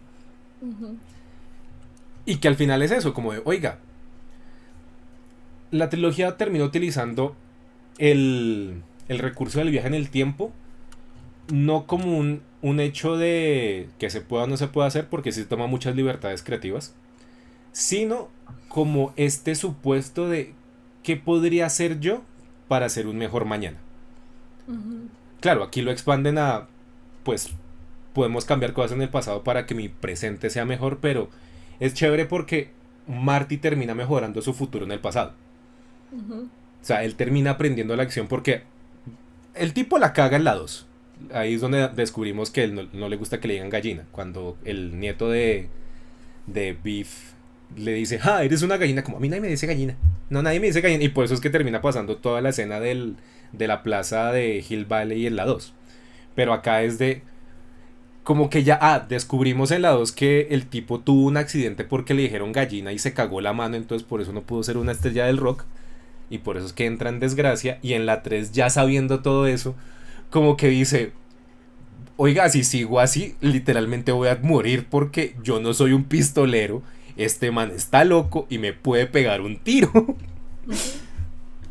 Entonces lo que... Bueno, de hecho, pero de lo lindo, digamos, de la escena final es que Jennifer no le advierte, ella no le alcanza a decir, oye, tú Ja, vas a tener un accidente, no sé qué. Lo que pasa es una decisión que es como esa forma de decirnos, él sí aprendió la lección, sí. de obviamente todo lo que le pasó allá el En- viejo es. pero entonces es bonito y la trilogía me parece una cosa bien, como bien bonita, como en la honestidad. Como de, todo enfoca, siempre podemos construir un mejor mañana porque efectivamente el futuro no está escrito. Y también es lo lindo que pasa con la relación de Doc y Clara. Porque hay una conversación que es muy bonita, que es la del telescopio. Entonces como, ay, que yo tengo este telescopio, que no es que yo... Y el man todo huevado porque ahí nos descubrimos que el tipo es brillante para la ciencia, pero es muy torpe para las relaciones sentimentales. Entonces es como que se traba, como que no sabe qué decir, es todo huevado. Y le dice, sí, sí, yo te ayudo. Hasta que le dicen, no, porque el tipo mencionó como un pasaje y fue como, es viaje al centro de la Tierra. Viaje a la Luna. Como así, tú conoces a Julio Verne, claro, es de mis autores favoritos, entonces es bonito ver que estos dos, aparte que Clara ya se supone que no debería estar viva porque ellos lo rescatan muy al inicio de la De película. chiripas, Sí, porque decía, no, este es el barranco no sé qué cosa. ¿Y por qué lo llaman así? Porque ahí se cayó una profesora y ¿quién niño no quisiera saber, quién niño no quisiera pensar que su profesor se caga por un barranco? Y fue como de, ¿cómo así esta vieja tenía que morirse ahí y la rescatamos? Es como, ¡guau! Entonces ellos dos terminan siendo como estos inadaptados a su época, y al ser inadaptados terminaron encontrándose y generar una relación bonita, porque al fin y al cabo también el Doc tiene un arco de transformación, porque es un tipo psicorrígido. En la primera es lo que más se deja ver, que es un tipo psicorrígido que dice usted no puede saber su futuro porque las repercusiones pueden ser desastrosas. Grandes. Y pues en la 1, que el detonante es de la 1, el doctor le robó plutonio a los sirios, a los iraníes, Libaneses. a los libaneses, porque les prometió una bomba y les dio cacharro porque necesita plutonio para generar la energía para viajar en el tiempo. Y en el pasado Marty es como de carajo, a este man lo mata. Porque al man lo matan. Entonces es como el pasado. Tengo que advertir al doc, pero oiga, es que en el futuro usted no me diga nada porque el futuro no hay que saberlo. Entonces como bueno, y ya antes de regresar, entonces le escribe una carta como de doctor. Ábralo en el 85. El día, la noche que usted va a viajar que se viajó en el tiempo, usted lo van a matar, entonces tome las medidas de precaución. Y él es como, no, descubre la carta y la rompe como, no, que no podemos saber nuestro futuro. Y cuando Marty vuelve al 85, pues el Doc dice, pues termina sobreviviendo porque reconstruyó la carta. Y pero ¿qué pasó con el tema con el tema de no saber su futuro? Y fue como, pues ¿qué más da?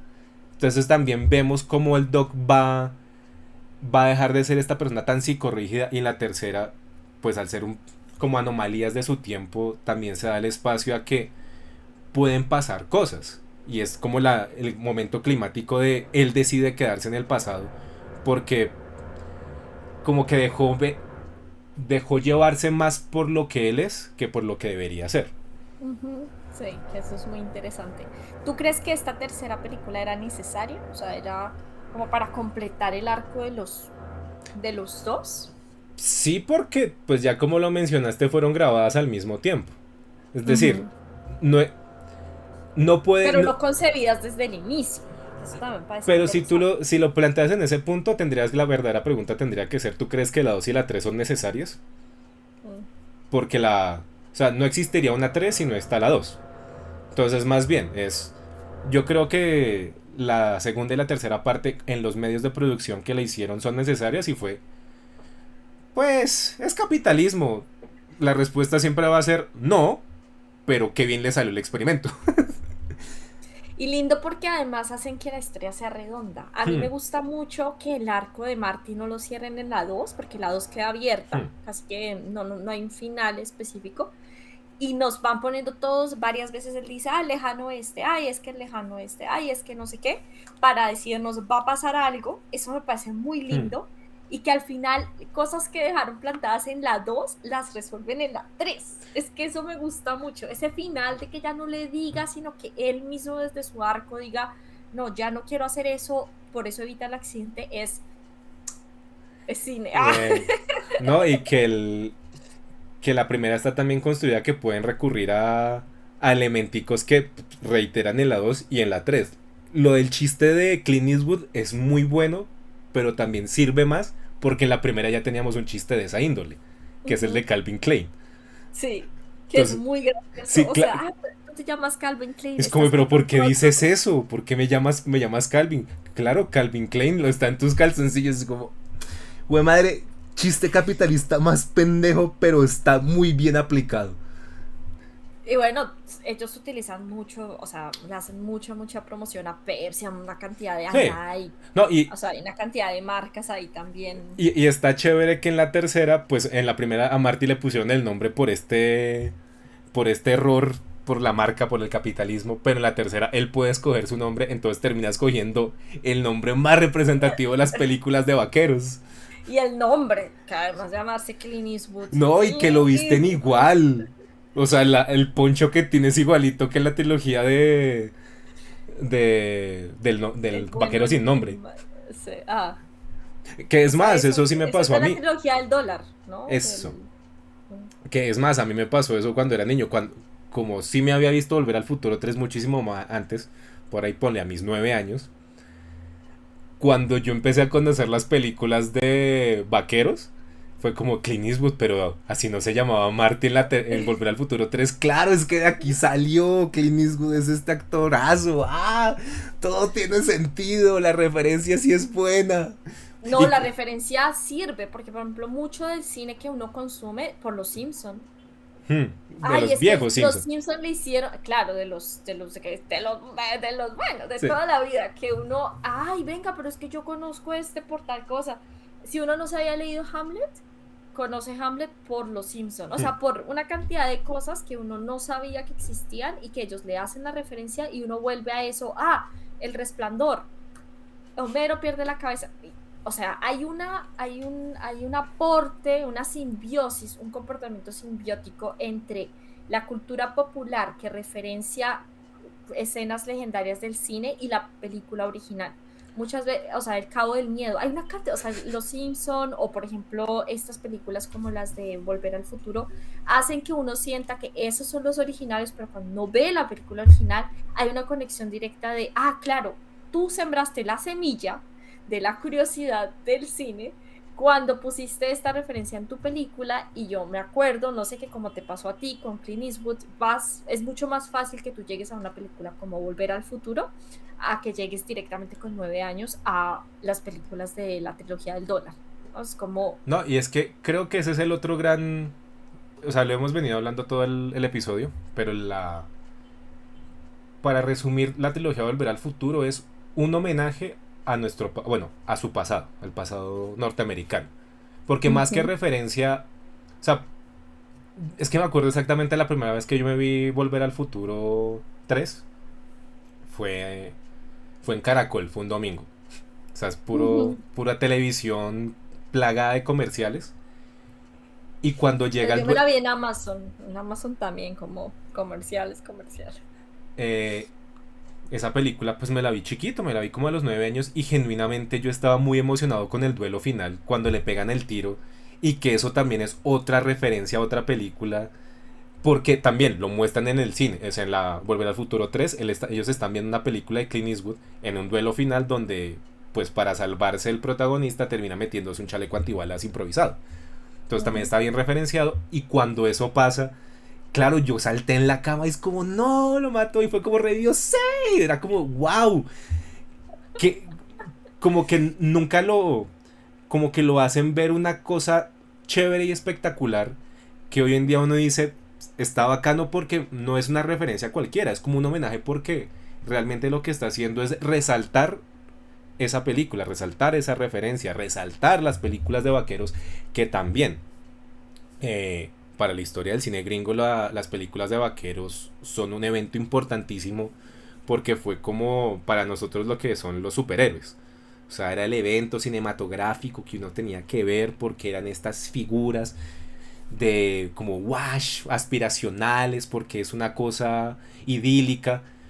Y claro, también estamos hablando de una época de la historia que no quería cargarse de cinismo, que es el problema actual. Si tú nos ponemos a ver el cine, y se ve mucho en los remakes, hay como este pesimismo de el futuro ya no es mágico, el futuro se volvió un presente gris, y ahora todo lo vemos con una capa cínica de no podemos aspirar a un mañana bonito, o sea, ya no podemos pensar en autos voladores, ya no podemos pensar en robots que es como robotina, que están al servicio a nuestro, no, ahora todo es el futuro es una mierda, van a caer las bombas, la inteligencia artificial nos va a reemplazar a todos, o sea, como que los tiempos cambiaron y ya no podemos pensar en un mejor mañana, cosa que antes no existía como esa paranoia, ese miedo, había claro, habían otras problemáticas, pero siempre había espacio para pensar en que podemos construir un mejor futuro, que termina siendo la moraleja de Volver al Futuro. De la película, tu futuro aún no está escrito, el de nadie lo está. Puedes escribir. Entonces, exactamente. Entonces para retomar y volver a ver, al presente, no, a responder tu pregunta con todo lo que hemos hablado. O sea, es chévere el proyecto de producción de Robert Zemeckis que se logró sacar con la Universal, con Steven Spielberg. Ahí también es que Steven Spielberg es una fiera para la producción y para la dirección. El tipo le atina bien a los proyectos. El rey Midas o sea, de verdad. Porque también el enfoque de Spielberg es muy familiar. O sea, sí, quiere que sus películas sean lo que sean, las pueda ver toda la familia. Entonces siempre hay como este espíritu muy, muy cálido, muy hogareño, muy de puedo verla con mi mamá, puedo verla con mi papá, puedo verla con mi hijo. No va a estar incómodo de... Sí, como usted para qué me trae esto. Entonces es un tipo que le apunta y sabe apuntarle a su cine. Y pues en este caso, pues qué chévere que haya salido y qué chévere que tengamos de esas pocas ocasiones donde podemos decir es una trilogía. Que eso podría ser otro tema de conversación para extendernos de qué es lo que, qué es lo que se necesita para generar una buena trilogía. Por ejemplo, en la 3 ya lo hablamos, ya lo dijimos, cierra cosas que incluso tienen eco con la primera parte. Entonces es una historia redonda, es una historia que uno dice, ya habiendo conocido a Marty y al Doc en estas 3 películas, vemos este viaje y vemos a dónde llegaron y vemos que sí, tuvieron sus peripecias, cada una tiene su inicio y fin, pero al ver las 3 también es otro gran inicio y otro gran fin porque se conecta, porque no voy a decir, desde la 1 ya pensaban en la 3, es como no necesariamente, pero supieron identificar por dónde llevar la historia para que incluso en ese bache de 5 años, bueno, de 4 años, la tercera también resonará con la primera. Entonces eso está lindo ver una película que como que te inspira a tener un mejor, a construir un mejor mañana, a tener como esta vaina desenfadada de el problema real no es un problema grande, pero mira cómo los problemas chiquitos también pueden afectarte a ti y cómo los podemos solucionar, no solo sino con amigos, entre familia, o sea, a mí últimamente estoy en mi etapa de, me conmueven mucho las películas que tratan sobre el trabajo en equipo porque como que eso nos hace falta hoy en día, como que nos han vendido la idea de tenemos que ser individualistas en todo, tú puedes solo, tú eres el artífice de tu propio éxito y es como no, nosotros no podemos hacer esto solos, es mejor hacerlo en comunidad. Es muy difícil imaginarse ahora mismo hacer una película tan esperanzadora y tan linda como la trilogía. Hmm. Porque es toda, y una frase que creo que se me va a quedar de lo que tú dijiste es, no sé si era necesario, pero lo hicieron tan bien que funcionó. Funcionó hacer 3 películas que cerraran preguntas que quedaron abiertas de la primera película. Y eso es algo que creo que uno como espectador agradece porque se siente tan familiar, se siente tan conocido este universo que nos están planteando que uno se acuerda todavía de cosas, sí, está lindo. Bueno, nosotros también tenemos la experiencia que la acabamos de ver una detrás de la otra. Yo terminé de ver una y seguí viendo la otra. Entonces eso hace que todo esté ahí en la mente, que todo esté muy fresco y que uno esté como haciendo porras a favor de ellos, ¿no? Hmm. Como que sí, quiero que les vaya bien, quiero que lo logren, quiero que les vaya, que sean felices. Entonces, creo que la película logra con todos estos elementos hacer que nosotros de verdad nos encariñemos y que nos importe lo que está pasando con ellos. Cuando uno termina de ver estas 3 películas, hasta se siente como mejor, Hmm. porque uno a veces estar consumiendo tantos reels, tantas cosas que muchas veces están hacia lo negativo, orientados hacia lo malo que está pasando en el mundo, uno se queda como en esa burbuja de todo está mal, nos vamos a morir, el futuro es gris e incierto. Y está lindo tener una sensación de que de pronto, ¿no? De pronto hay una posibilidad de que las cosas puedan ser mejores y sean más bonitas. Y ese es el sentimiento que a mí me queda después de ver esta trilogía. Hmm. Así que no sé, Mateo, antes de que terminemos el episodio el día de hoy, no sé si quieras agregar algo más, si hay alguna cosita que quieras como contarnos antes de que cerremos nuestro episodio dedicado a Volver al Futuro. Quiero un DeLorean. Si algo puedo admitir es como ese carro qué bonito. Ya no los hacen así. Es cierto, ¿no? Ya el mundo está perdiendo el color, el estilo, todo tiene que ser estético, monocromático. No, aparte es que que eso es lo otro, cuando uno empieza a meterse en la trilogía, que la historia del concesionario que hizo los DeLoreans, que ese carro fue un fiasco en los 80 porque nadie lo compraba. Y fue pues el equipo de SMX que justamente escogieron ese modelo de carro por lo futurista que se veía. Pero de no haber sido por esa película, ese carro hubiese pasado sin pena ni gloria. Entonces, claro, realzaron. Desapercibido. Porque también es eso mismo, de se ve como un carro futurista y sí, y tú te das cuenta como de, oiga, hoy en día Elon Musk tiene este Cybertruck como que quiso emular eso, pero terminas... Los memes en internet dijeron como, oiga, parece un carro de Play 1, mira los polígonos. Y sí. O sea, porque también los tiempos cambiaron, se nota como de que esto no es un homenaje, sino es una copia. Y antes en ese pasado es como, pues, oiga, qué curioso que una película haya impulsado la venta de estos carros, porque sí se ven como muy futuristas y terminaron volviéndose un icono de los 80s. Ujú. O sea, tú no puedes separarla como el imaginario de los 80s con el neón y un DeLorean. O sea, el DeLorean eventualmente va a llegar a ese imaginario. Entonces, pues, Sí, sí, totalmente, totalmente. O sea, es una de las cosas que sí tiene que estar. O sí, sea, no se y imagina lo que entonces por eso digo como, pues quiero un DeLorean. Yo sé que no lo voy a tener, pero qué lindo sería tener un DeLorean. Pero soñar no cuesta nada, Mati. No, no, De vo- pronto. no a apelar al capitalismo y voy a comprar un carrito DeLorean de Lego, porque sé que lo Es venden.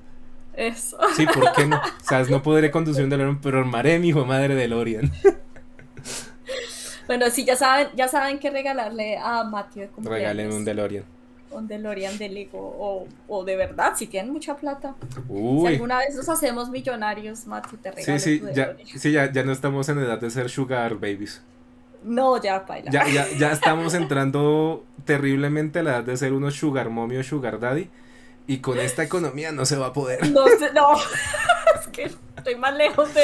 Estoy más cerca de pedir dinero en la calle que de ser sugar daddy o sugar Que mommy. mantener a O un de culi ser cagao, sugar sí. Exactamente. Bueno, muchísimas gracias, Matthew, por haber estado hoy en el episodio. No olviden que nos pueden seguir en No la he visto raya al piso o en Instagram, No la he visto, la voy a ver aquí en YouTube. Y el martes sale el episodio en Spotify, así que bueno. El siguiente episodio, Matthew también nos va a estar acompañando. El tema es sorpresa, todavía no se los vamos a revelar para que estén ahí atentos a nuestras redes. Y les mando un abrazo, besos. Muchas gracias. Chao. Bueno, yo también me despido. Gracias por invitarme, nos vemos la próxima semana. Y pues nada, a seguir viendo cine. Sí. Chao.